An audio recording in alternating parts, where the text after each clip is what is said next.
Well, so far we've been calling the ceasefire in West Asia fragile, but US President Donald Trump says that the truce is now on life support. Now, this new Trump diagnosis comes after he had rejected Iran's latest counteroffer in high-stakes negotiations to end the war permanently. And speaking to reporters at the White House, the American president claimed he has the best plan ever to end the war, but did not say what it was. Well, Trump used dramatic language to describe the state of the truce. It's unbelievably weak, I would say. I would call it the weakest right now. After reading that piece of garbage they sent us, I didn't even finish reading it. They said, I'm not going to waste my time reading it.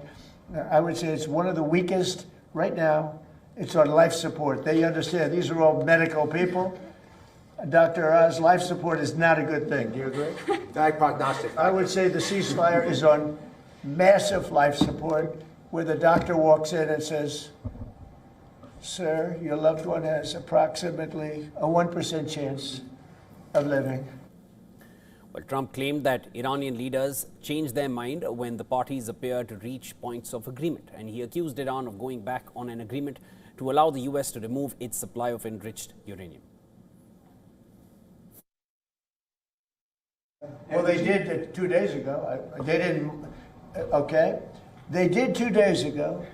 They said, you're going to have to take it. We were going to go with them, but they changed their mind because they didn't put it in the paper. Now, Iran responded with a blunt warning of its own. Iran Parliamentary Speaker Mohammad Bagher Ghalibaf said that Iran and its armed forces are prepared for any eventuality. In a post on X, Ghalibaf warned, and I'm just quoting him here, bad strategy and bad decisions always lead to bad results.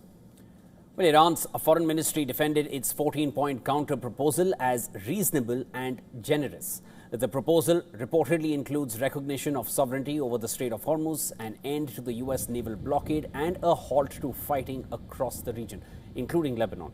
Tehran is also demanding the release of frozen Iranian assets held abroad. Now, Trump says he is considering reviving a U.S. naval escort mission to guide oil tankers safely through the strait, though no final decision has been made. Now, as part of the standoff, the U.S. Navy has previously fired on vessels to disable them and diverted ships during enforcement operations. But now, Iran has issued its starkest warning against such measures. Ibrahim Razaei, the spokesman for the Iranian Parliament's National Security Commission, declared that Tehran's restraint is over, warning that any attack on Iranian vessels would trigger a strong and decisive response. The escalating rhetoric comes as the Gulf faces mounting economic and humanitarian pressure from overlapping U.S. and Iranian blockades. Saudi energy giant Aramco has warned investors that even if the strait remained or reopened immediately, it could take months for energy markets to stabilize. Well, the crisis is also threatening global food security. The United Nations says fertilizer shortages could push an additional 45 million people into hunger and starvation.